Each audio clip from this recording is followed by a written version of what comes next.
Hi guys, so obviously being in December, it starts the rating Christmas movies on a nostalgic scale because I don't have any more Winter Legends unless you want to leave some down in the comments. But before we do that, an announcement for you Saturday fans. We have the names written out and I will be cutting these out and pasting them on a poster board. I don't have the poster board done yet. I'm going to do that today. But my sister, shout out to her, she wrote the names because my handwriting is horrendous. So she wrote them so you can read them. Anyway, so if you might want to know why I didn't do pictures, I was originally going to do pictures. The reason that I didn't is because my printer would have probably died. So yeah, I might be able to print out pictures for the relationships, but not the characters.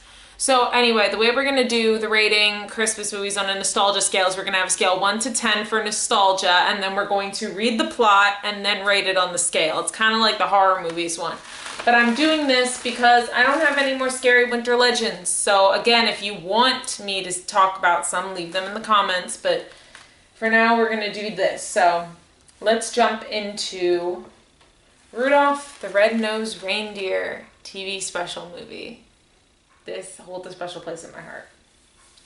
Sam the Snowman, a talking snowman in the North Pole, introduces himself and tells the story of Rudolph to the viewer, breaking the fourth wall. Donner, Santa's lead reindeer, and his wife have a new fawn named Rudolph. They're surprised to find out he was born with a glowing red nose. Donner attempts to first cover Rudolph's nose with mud and later uses a fake nose so Rudolph will fit in with the other reindeer. The following spring, Rudolph goes out for the reindeer games where the new fawns learn to fly and are scouted by Santa for future sleigh duty. Rudolph meets a doe named Clarice who tells him she thinks he's cute, making Rudolph fly. While he celebrates with the other bucks, Rudolph's fake nose pops off, causing the other reindeer to mock him and Coach Comet to expel him from future reindeer games. Rudolph meets and joins Hermie, a misfit elf who left Santa's workshop because he wants to be a dentist, and Yukon Cornelius, a prospector who has spent his life searching for silver and gold. After escaping the abominable snow monster, all three land appropriately on the island of misfit toys. It's a place where unloved or unwanted toys reside with their ruler, a winged lion named King Moonracer, who brings the toys to the island until he can find homes and children who will love them. The king allows them to stay one night on the island and requests they ask Santa to find homes for them. Later that night, Rudolph leaves on his own, worried that his nose will endanger his friends. Time passes and Rudolph, who is now grown into a young stag, returns home where Santa tells him that his parents and Clarice have been searching for him for months. He then travels to the Abominable's cave, where they are being held captive. Rudolph attempts to rescue Clarice until the monster knocks him down with a stalactite. Hermie and Yukon eventually show up with a plan to help out Rudolph. Hermie lures the monster out of the cave by imitating the sound of a pig and pulls out the Abominable's teeth after Yukon knocks him out. Despite being armed with a revolver that could be used to shoot the monster, Yukon drives the toothless monster back over a cliff and falls with it. Rudolph, Hermie, Clarice, and the Donners return home where everyone apologizes to them. Yukon returns with a tamed Abominable, now trained to trim a Christmas tree, explaining that the monster's bouncing abilities save both their lives. Christmas Eve comes, and while everybody is celebrating, Santa announces that a big snowstorm is approaching, forcing him to cancel Christmas. Blinded by Rudolph's bright nose, he changes his mind and asks Rudolph to lead the sleigh. Rudolph accepts, and their first stop is the island of misfit toys, where Santa delivers the toys to children.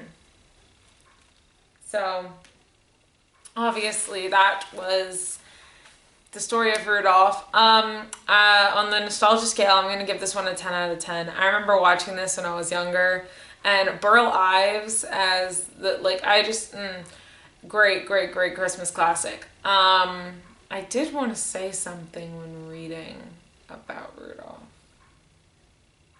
What did I want to say? Oh, got it. Okay, so I know Christmas, a few weeks away, so I won't be saying Merry Christmas yet, but I will say Happy Holidays, and I will say Happy Hanukkah to all who celebrate it. I know it's coming up this Friday. So December 8th, this Friday is when Hanukkah starts, so Happy Hanukkah. I hope your holiday goes, well. I hope if you celebrate it. Obviously, I celebrate Christmas. I don't know much about Hanukkah, but happy Hanukkah to all who celebrate it. And yeah, that's about it from me. So, yeah, let me know what you think about this movie in the comments if you've ever seen it, what rating you would give it, and I will see you guys in the next video. Bye!